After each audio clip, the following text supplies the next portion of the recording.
Very very important article. భద్రమైన సంపద ఏంటో చూద్దాం. బాల్య దశలో మానవ శరీరం తలతలలాడే కలకలలాడే లేత అరిటాకు వంటిది.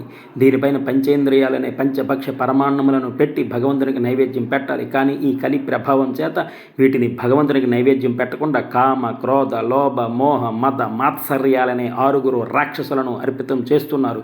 ఈ రాక్షసులు ఆరగించగా మిగిలిన అపవిత్రమైన ఎంగిలి కూడను వృద్ధాప్యంలో చినిగిపోయిన ఆకులో పెట్టి దైవానికి అర్పితం చేయడానికి ప్రయత్నిస్తున్నారు. అందువలనే మానవత్వం మంటగలిసిపోతున్నది. పవిత్రమైన మానవ జన్మ లభించినందుకు బాల్యం నుండియే భగవద్భక్తిని అభివృద్ధిపరచుకోవాలి. బాల్యం నుండి చేసిన సాధనే భద్రమైన సంపద. పరమేష్ఠు నుండి సృష్టి ఆవిర్భవించింది. సృష్టి నుండి సమిష్టి ఏర్పడింది. సమిష్టి నుండి వ్యక్తి ఉద్భవించాడు. కనుక మీరు వ్యష్టి నుంచి సమిష్టిలోకి, సమిష్టిలోంచి సృష్టిలోకి ప్రయాణించి పరమేష్ఠిలో లీనమైపోవాలి.